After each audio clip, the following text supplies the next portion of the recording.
And first, let me thank you for your strength and fortitude. I look at you here because we're on a Zoom and I see that all the weight you've lost, but it's done out of conviction and strength. And I know Sharon's keeping an eye on you, so I feel better about that.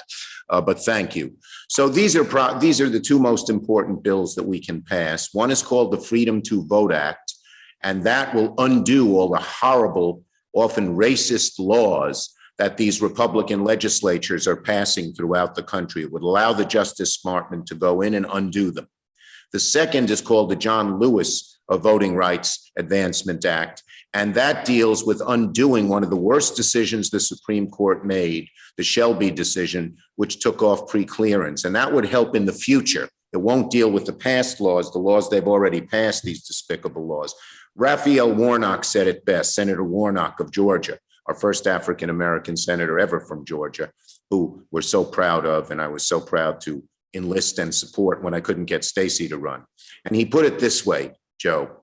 He said, the Freedom to Vote Act is when your house is on fire and they send a fire truck over and put the fire out. The John Lewis Voting Rights Act is you build a first-class firehouse in your neighborhood so the fire doesn't occur again. We got to pass both of them, and we're working very hard to do it.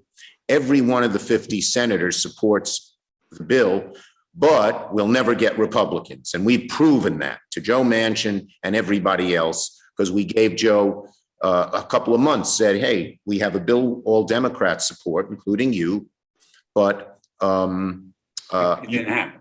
We couldn't get Republicans. And let me then ask about the filibuster. This seems to also be a major concern.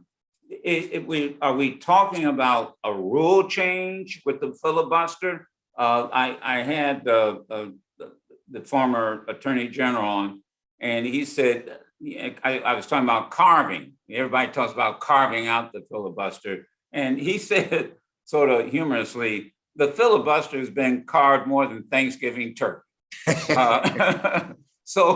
So what's the strategy there? What's the some of us think the filibuster is a turkey, but the bottom line is this: that it has been changed in many ways. Now, Joe Manchin has said he doesn't want to abolish the filibuster. So we have said, okay, there are other ways to change the rules where we could still only need 50 votes to pass both the Freedom to Vote Act and the John Lewis Voting Rights Act. There are lots of ways to do it. In fact, Robert C. Byrd, the mentor of Joe Manchin, changed the rules, I think it is 9 times, because he said, his quote, I'm getting it almost verbatim, when circumstances change, the rules have to change. So there are things we can propose. We can propose a talking filibuster. Let them talk for a period of time, but then we close it with 50 votes. We could say, okay, we guarantee, I would as majority leader, guarantee that there'd be a whole number of Republican amendments allowed on the floor, but then we'd close the debate with 50 votes. There are various rules changes that are not abolishing the filibuster that would allow us to get to our goal. And as we speak, there are members, the Rules Committee and others, exploring this with Joe Manchin. There was some time ago, and we had you on, and I think this was before you were the majority leader, but you said if you became the majority leader, which you are, you said, hold our feet to the fire. Right. Hold our feet to the fire. Absolutely. And so what is it our audience, we've been asking people. Yes, your audience. There have been marches, meetings. What is it we should be doing to make sure that this happens? Keep up the drumbeat. I so respect, and we need all of the anger and the protests, et cetera, that have occurred here. They've had an effect on the whole Senate and on the whole country.